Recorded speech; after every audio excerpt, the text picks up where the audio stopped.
Bem, chegou o tão esperado dia 1 no Real Madrid, dia 1, de Mourinho, segunda passagem. Vamos ver se essa segunda passagem do Mou vai ser como a segunda passagem do Ancelotti. Tomara!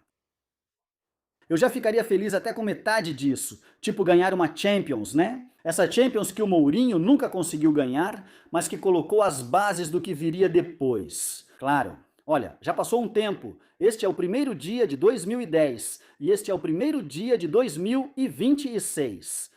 Um Mourinho mais maduro, né? Eu acho que ele já era maduro, né? Porque quando treinou o Real Madrid, ele já tinha idade suficiente para ter amadurecido na vida. Mas não sei se mais tranquilo. Vamos ver o quão beligerante ele é com a imprensa, com a situação do clube adversário, que a gente já sabe como ele costuma agir, etc. Mas enfim, eu tenho uma sensação muito boa pelo jeito que, e além disso, agora vou mostrar um vídeo que a Real Madrid de televisão publicou. Pelo jeito que ele começou, porque dá pra ver que ele está com muita vontade no início. Claro, no início. Quem não vai estar com vontade no início, né? É óbvio. Mas eu acho que em grande parte do madridismo, no próprio Florentino Pérez e no Mourinho, há uma sensação de que aquele trabalho não foi concluído. E eu espero que eles tenham isso em mente constantemente, porque é como um chamado para realmente fazer algo que na época não foi concluído. Algo assim aconteceu com o Ancelotti, né? Na verdade, apesar de que com o Ancelotti se ganhou uma Champions na primeira passagem, depois quando ele voltou, ficou aquela sensação de que talvez pudesse ter feito algo ainda mais bem-sucedido e duradouro do que naquela primeira etapa. E olha, com o Ancelotti, nesse segundo período, foram conquistadas 2 ligas, algo que no primeiro período não foi conquistado, né? Então, para quem diz que segundas passagens nunca são boas, pô, no caso do Ancelotti foi sim. Vamos confiar que no caso do Mourinho também seja. Hoje havia nomes importantes nesta. Já integrado ao time, é verdade que há muitos jogadores da base e vários que queremos ver pedindo passagem. Estou muito ansioso para ver, e já deu para notar no treino, e agora vocês verão neste vídeo da Real Madrid Television, que o Gabri Valero é um absurdo de jogador, o canhoto.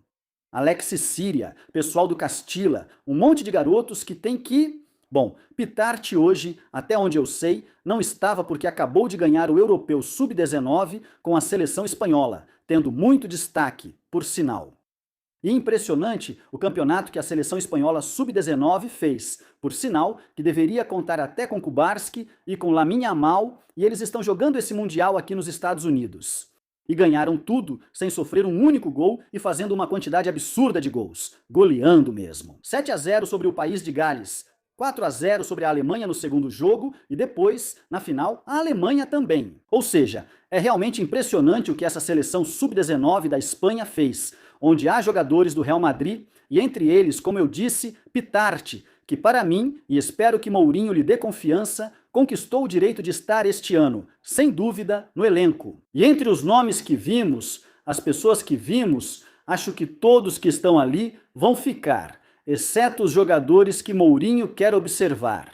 Tem se falado muito sobre a presença dele este ano, porque pode ser uma possível venda. De Asensio, nem se fala de Gonzalo. Uma venda ou um empréstimo, ou uma venda de 50% dos direitos e um empréstimo que não é venda, imagino, de Mastantuono. Alguém, em algum momento, pensou que quem poderia sair entre todos os laterais esquerdos que o Real Madrid vai ter nesta temporada era Carreras, mas não fazia nenhum sentido pelo que se pagou por Carreras no ano passado. E no final, quem saiu foi Fran para o Betis, mas o Cucurella vai ser titular? Vamos, não temos nenhuma dúvida. Olha, a não ser que ele ganhe a disputa com Carreras, o que eu duvido. Bom, ali também está o Lulim, ainda tem os lesionados, Militao, Rodrigo e os que estão saudáveis, mas que terminaram mal. Temporada ruim, Hausen terminou mal e Trent Alexander-Arnold não rendeu no nível esperado o ano todo. Pois é, o inglês.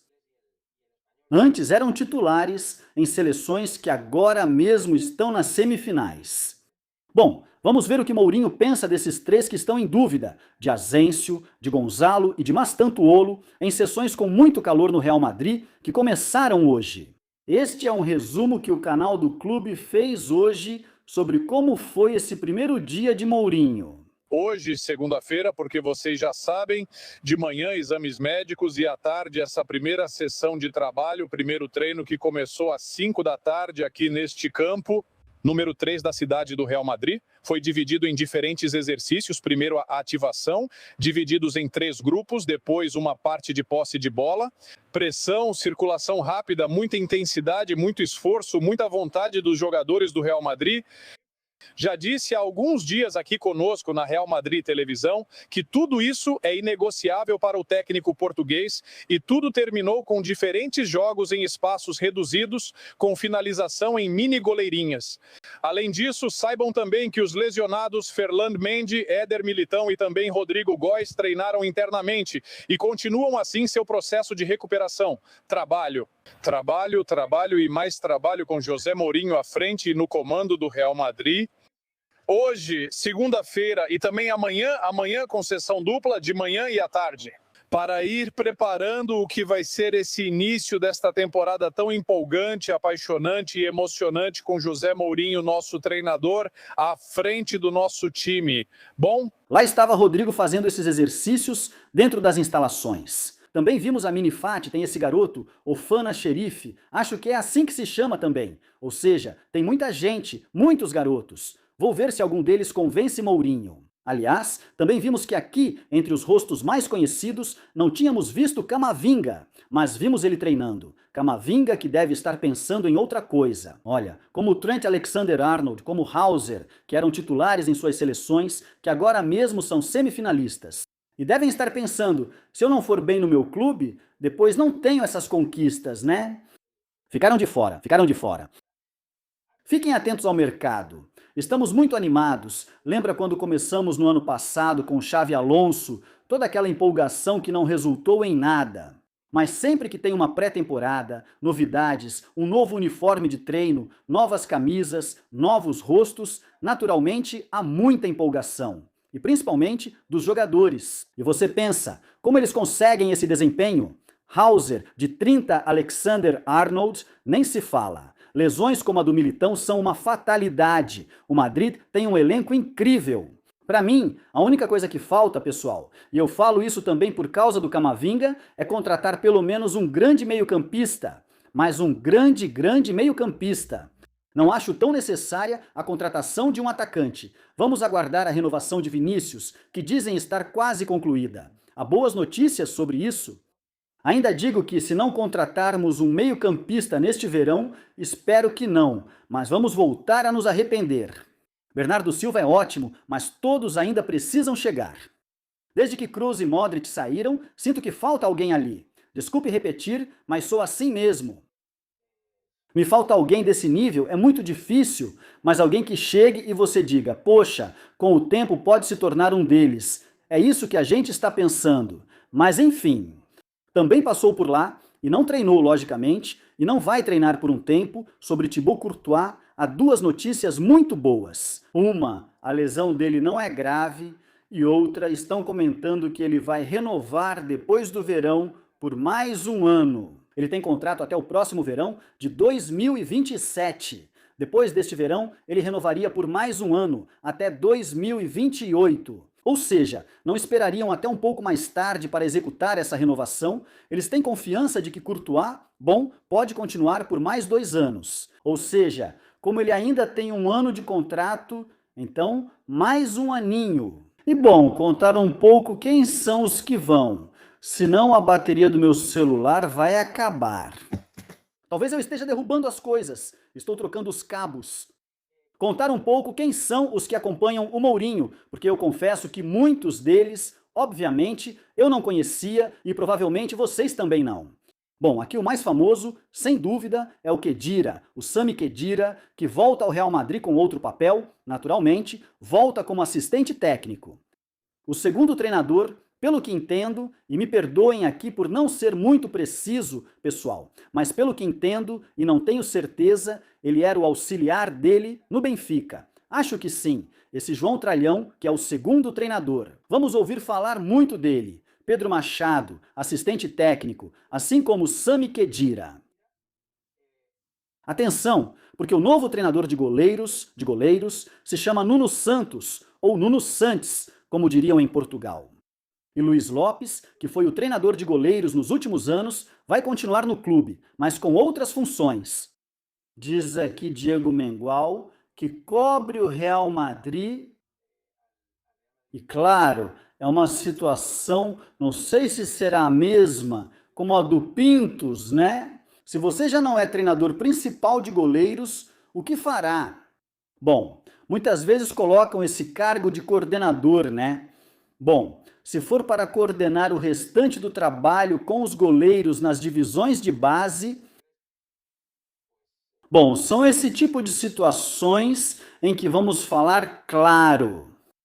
E para mim, Luiz Lopes é um fenômeno e tal, e um cara muito importante naquele vestiário. Claro, o Mourinho vem com a equipe dele. É que me parece que são situações em que dá pena mandá-los embora. Dito com todo respeito, né? Pois o que aconteceu com Pintus, que agora estamos falando dele, é justamente essa situação em que dá pena mandá-los embora. Não tem outro jeito. Tomara que façam um trabalho importante para o clube, mas estamos sempre na mesma. O Madrid também não é uma ONG. Falando principalmente da grande profissionalismo desses dois caras, né? Mas enfim, Antônio Dias, preparador físico. Esperamos que tudo dê certo, senão vão dizer que ele é um perna de pau, como quem trouxe o Xabi Alonso. É isso. E é isso, e Antônio Pintus. Se sobrou mais alguém por aqui? Sim. Sandro Carrillo, é de Ciências do Esporte. Imagino que seja a parte dos dados, biorritmos e toda essa parada. Imagino. E Roberto Merella, analista-chefe, que também deve fazer algo parecido. Cada um faz uma coisa diferente, mas enfim, todos esses que a gente sempre vê, com o iPad, com os dados, com as coisas, com os ritmos e tudo isso, devem ser esses dois, né? Bom, é isso. Me digam se vocês estão animados. Eu estou muito, para ser sincero, eu estou muito. Agora, na correria da Copa do Mundo, estou em Dallas, onde amanhã, a 2 quilômetros daqui, Espanha enfrenta a França, e sou só nervos. É difícil mudar o foco, mas estamos mudando principalmente porque isso é muito bom. Bom, a Copa do Mundo está terminando e já temos o Real Madrid fazendo treinamentos. Então, o conteúdo não para. E lá vamos nós. Bom, voltando a um detalhe da Copa do Mundo. Manuel Akanji, o grande zagueiro suíço, falou e fez algumas declarações que se juntam às do técnico suíço, afirmando que jogaram contra os torcedores argentinos, que eram maioria no estádio em Kansas City. Ou seja, contra a Argentina, contra os torcedores, contra o árbitro e contra o VAR, foi o que disse o técnico suíço. As horas vão passando e eles vão mudando ainda mais. Manuel Akanji disse o seguinte: nunca antes tinha jogado uma partida com esse grau de parcialidade. É lamentável que tenhamos sido eliminados dessa maneira, quando você sabe que é capaz de vencer mesmo com o árbitro contra, colaborando, marcando cada falta menor contra nós. Ele diz: não sou do tipo que reclama da arbitragem, mas nunca antes tinha jogado uma partida com esse grau de parcialidade onde se marca cada falta menor. Nenhuma das simulações dos argentinos é marcada, e depois em bolo ele recebe um segundo cartão amarelo justamente por simular. Mas enfim, eu lembro que Xhaka falou com certa dureza depois da partida, mas nem tanto. Mas é aquela derrota que, ao rever as imagens ou a partida, os jogadores simplesmente não. Eles não esquecem e passam dias reclamando e falando mal, né? Ei, queria comentar com vocês sobre esse vídeo que viralizou do La Volpe, técnico argentino que fez muita carreira no México. Acho que ele era goleiro reserva quando a Argentina ganhou aquela Copa do Mundo, daquele jeito em 78. E é um cara que veio dizer isso para o Puyol. E eu juro, fiquei tão impressionado, olha como são as coisas, para eu estar do lado do Puyol aqui. Que por outro lado, o Puyol, apesar de ter feito parte de um clube que pagou milhões para um juiz de arbitragem, etc, etc. Mas o Puyol sempre me pareceu alguém, acima de tudo educado, um cavalheiro, lembrem-se. Uma vez jogaram um isqueiro no Bernabéu, o Piqué ia mostrar ao árbitro, mas o Puyol pegou e disse para jogar fora. Ou seja, me parece um cara nobre, me parece, um dos mais decentes dali, tá? E aqui ele está sendo muito educado com esse mal educado do La Volpe. Presta atenção no que ele diz, coloca aí nos comentários o que vocês acham, mas para mim, enfim, depois dizem que só essas barbaridades, essas fanfarronices e essa soberba são só de alguns youtubers argentinos e tal. Se um profissional desse já te fala isso, que pra mim está totalmente cagado, talvez seja a hora de começar a pensar. É que eu já vi cada vídeo por aí de jornalistas, não só de influenciadores, esses moleques argentinos que falam qualquer coisa. Espanha não existe, não sei o quê. Bom, olha, você dá um tapa e tchau. Mas gente do futebol como essa, com gente do futebol como Puyol, e olha, aqui também estava aquele lateral esquerdo argentino. Ai, como é que ele se chama? Não me lembro. Tem um ex-jogador mexicano também e tem gente do futebol ali naquela mesa, tá bom? Não me lembro agora dos nomes, poxa, mas enfim, dizer isso é insano. O que a Espanha tem a ver com isso? Você apareceu desde 2010, se a gente não, e antes não, em 2008 ganhamos. Mas existia em 2008, a gente ganhava para onde? Para onde? Campeão do mundo? Quantos vocês têm? Porque eu já falei para a senhorita e agora reclamo com você, vocês mandaram uma história de 2010 e cadê a história de 2014? Não tem a geração de 2018, não tem a geração de 2022 e agora vocês têm a geração. Como é possível que um profissional do futebol esteja ignorando aqui as Eurocopas? Claro, falando de gerações que nem existem. Quero dizer, é verdade que a Espanha não faz uma boa Copa do Mundo em 2014, nem em 2018, caímos para a Rússia nos pênaltis e tal, mas como é possível ignorar jogadores como Isco? Quer dizer, a seleção espanhola, ainda de 2006, era uma seleção que, embora tenha ido mal na Copa do Mundo, nas Eurocopas, e na de 2021 chegou à semifinal e tal, ou seja, como é possível desmerecer desse jeito com alguém como Puyol ao lado? Acho engraçado quando argentinos falam de futebol, dizendo que vocês não existem, isso de vocês não existirem, só porque chegaram a 5 ou 6 semifinais de Copa do Mundo e ganharam 3 mundiais, que olha, como ganharam esses 3 mundiais, o de 78 organizando uma ditadura ou Copa do Mundo, e tem que ver como foi, como aconteceu e o que rolou ali com aquele goleiro peruano que tinha nascido na Argentina. A Argentina tinha que ganhar do Peru por 4-0 e acabou goleando. De fato, bom, tudo no que aconteceu. A de 86, quando Maradona era o melhor do mundo. Ele faz o gol das Copas, mas antes marca um com a mão, o mais escandaloso da história das Copas. E o do Catar?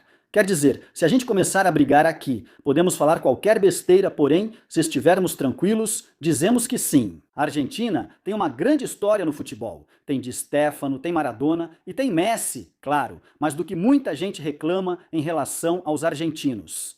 E não só com os criadores de conteúdo, mas também com pessoas do futebol, é como eles menosprezam e desrespeitam os outros países do futebol, que você pode zoar com A. Nem mesmo, eu ia dizer a República Tcheca, com sei lá, outro país que não ganhou nada. Tanto faz, ok, mas dizer que a Espanha não fez nada. Até 2010, o futebol espanhol em geral, fala sério, já tinha ganhado 2 Eurocopas e 2 Eurocopas importantes. Olha, contra a Alemanha, contra a Itália, contra a França. A Espanha é a seleção que mais ganhou Eurocopas na história, acima da Alemanha. A Espanha tem 4, a Alemanha tem 3. O que é isso de desmerecer desse jeito? Além disso, um futebol que deu ao Real Madrid, porra, o clube mais vitorioso da história do futebol mundial, de todo o planeta. Então, eu realmente não sei, fico impressionado e olha, vamos ver. O mesmo com o Barça, vocês já sabem, aqui a gente é zero imparcial para dizer que o Barça tem esse asterisco por ter pago ao Negreira e tal. Mas, porra, é a mesma coisa. Quer dizer, você está falando com um cara que na sua época ganhou Champions, que ganhou uma Copa do Mundo e 2 Eurocopas seguidas. Bom, a de 2012 o Puyol não ganhou, porque estava machucado.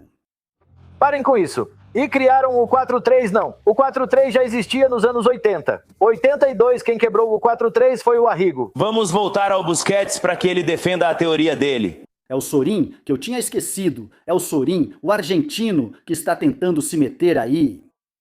Puyol é sempre muito educado, poderia ter respondido diferente, mas mantém a educação e ainda faz parte desse grupo. Além de defender a teoria da influência que ele tinha no jogo. O quê? Você não vai comparar? Comparar para... Não. É só uma hora. Para claro que ele diz isso. Como comparar Busquets e Pirlo?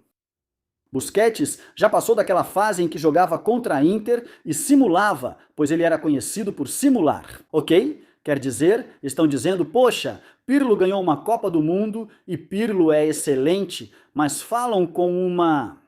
Também acho que há muita implicância com o futebol espanhol e não entendo o motivo há tempos. Sempre falei, desde o início da Copa do Mundo, que é medo disfarçado de zoação. Mas por que não comparar Busquets com Pirlo? Claro que dá para comparar. Por que não? Quer dizer, Busquets era ruim, mas ele é do Barça. Não brinca comigo. É isso, essa forma de desmerecer tudo, como se só o seu valesse. Não brinca comigo, cara. Como comparar? Podemos comparar, são diferentes, mas o Busquets entregava muito na saída de bola, com giros, domínio e o primeiro passe. Como você dizia, toda Vida, redondo, todos os ovos, quero pagamento, conta mais 5. Conta a história, por favor, conta a história, Nagote. Quando fazíamos, anunciavam o time na última hora. Quando eu entrava em campo, só queria que o Busquets estivesse lá, pois sabia que o jogo seria muito mais fácil para mim. Ele te dava equilíbrio no ataque e na defesa, quebrava as linhas com o primeiro toque. Bom, para mim é um jogador espetacular. Busquets, essa é para você, fala aí. Fala com o Busquets. Fala com o Busquets. Então, fala com o Guardiola e é que além disso eu não. Eu sou um cara simples, mas o Guardiola acho que não. Você sabe que pode pegar o telefone, se não amanhã, daqui a pouco?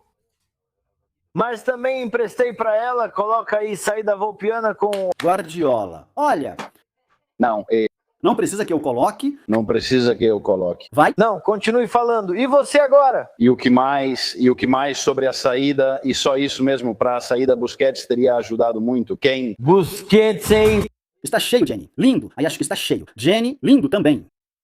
Ou seja, Puyol está perfeito. O outro fala com Puyol, dá o braço e fala com Busquets. Ali. A saída lavoupiana, sim, já ouvimos falar da saída lavoupiana. Mas quem é esse cara? O que esse sujeito já ganhou?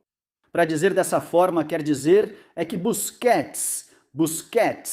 Puyol sugere educadamente que ele fale com Guardiola, sem dizer que Guardiola é melhor. Ele recomenda conversar com Guardiola, já que você é amigo dele, para saber o que ele diz sobre Busquets. Ele só fala isso e o outro leva para o pessoal e repete: chega, chega. Esses espanhóis pensam que inventaram o futebol? Sério? Quer dizer, lógico que depois... Eles mexem com eles, poxa, é sério, assim eles só arrumam inimigos. Não brinca, cara, não brinca. Você me fala de outro, mas esse Lavolpe, o que diabos fez esse Lavolpe? É sério, no México ele deve ter feito isso. Tudo de bom pra vocês, deixem um like, inscrevam-se no canal, comentem, compartilhem e deem aquele hype, isso ajuda muito. Até o próximo, tchau!